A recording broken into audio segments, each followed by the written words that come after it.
But it's so tempting, isn't it? I mean, because there seem to be these... When I look at that, you see the crown there, the scepter and crown. The church, the pontiffs had that, and they all worshipped, and the kings revolted against that, and then the royal family we admire and worship today.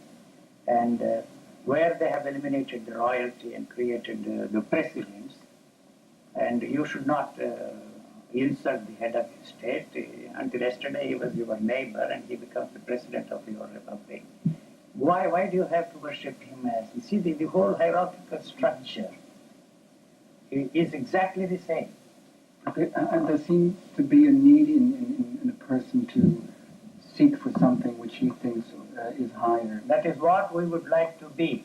You see, that is why we admire, we worship. The whole hierarchical structure is built on that foundation. One day, it's all right now, the politicians you can forget, and the monarchy you can forget, the church you can forget, but a tennis player, you see, a top tennis player is the hero for the tennis players, you know, and a movie star, see, and in certain circles. That is a model for us, you see, and the culture is responsible for that. It's not only the physiological differences, if there are any, hormonal differences, if there are any, I don't know, I wouldn't know, but the whole commercialism is geared to that. You walk into any stores there, you see any commercial you watch on the television, always telling them, you see, how they should dress themselves, how should they, you see, beautify themselves. So the beauty of a woman depends upon the ideas of Ellen Rubinstein or Elizabeth Warren or somebody else. They are telling, you see, now half the stores is cosmetics for men. You know, I'm not condemning it. You see, that's our way of life. So he is what kind of clothes you should wear, what colors should match what colors. He is telling us all the time. So I'm influenced by what he's telling me. And I want what he wants me to want. So how are we going to deal with these problems? I don't know. It's not for me. It's for those people who want to deal with these problems. And then you have the problem that people, maybe like you, who are in a different state than most of us are being seeked out and seeked after because maybe there's something to get from there as well. See, I can see that it runs counter to what I'm emphasizing. This is a biological freak. You are. I am. And so there is no such thing as a normal person at all. Who is normal? It's a statistical definition, normal person.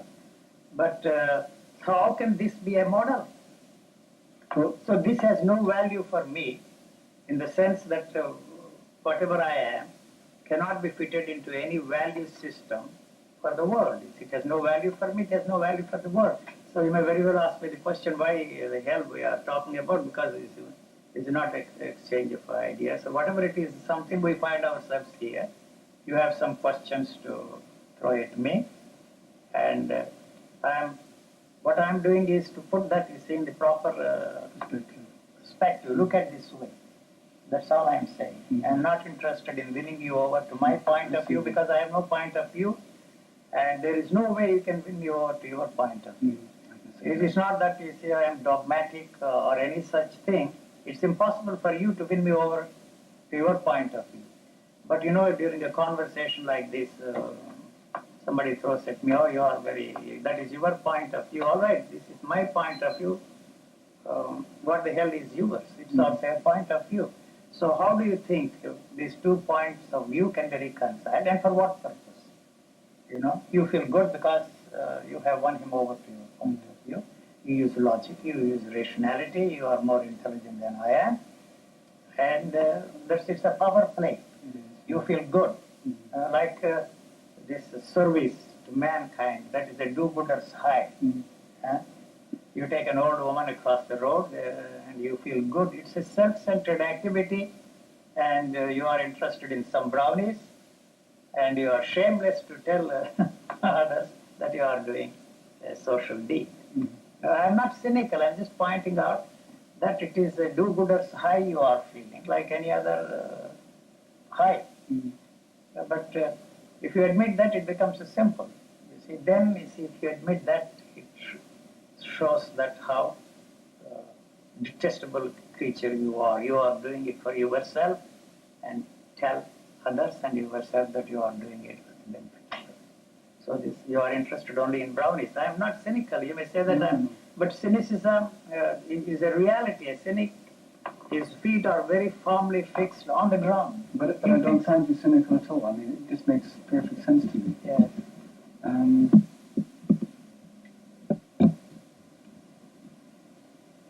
I just lost it. We have covered quite a gamut, or what's the word? I'd like to come back to this model seeking that we're doing constantly, and in every field, also the so-called spiritual field. Politics, economics, theater, the movie stars, in some way, people tennis think players. if it's in the spiritual sphere, it's something different. But of course, if you Why is it explain, different? it's the same thing. It's exactly the same. We found ourselves in a situation where only spirituality mattered. And now there are movie stars instead of Jesus. There are so many people can have the movie stars. The tennis players or wrestlers, depending upon what your particular fancy is. And they like it, and they try to get as much as possible. Yes. But you, it's a different story. I visited a friend of mine. He was condemning his daughters for having the pictures of movie stars in the bathroom and toilet. And then we walked into his living room, and he had my photo there on his table. I asked him, "Why? What's the difference between the two? What's the difference between the two?" The same thing. You know. Mm-hmm. One day, many of Rajneesh's disciples visited me in Bangalore. My host happened to be a disciple of Rajneesh. He was one of the top movie directors. He was very close to him, and he spent years and years and years practicing all the techniques. But after he met me, he walked out on him. And in his living room, there was a picture twice the size of that. You see, of Rajneesh. After his encounter with me, he removed that and put it in the attic or under an almirah and put my picture there. So I took all these people, look here, you see what he has done.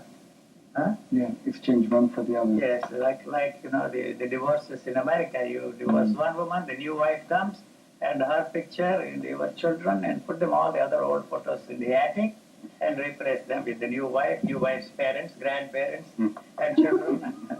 That's all. You replace one with another. Did you care about that? No, I just pointed out the absurdity of it. The absurdity. So that is all that they can do.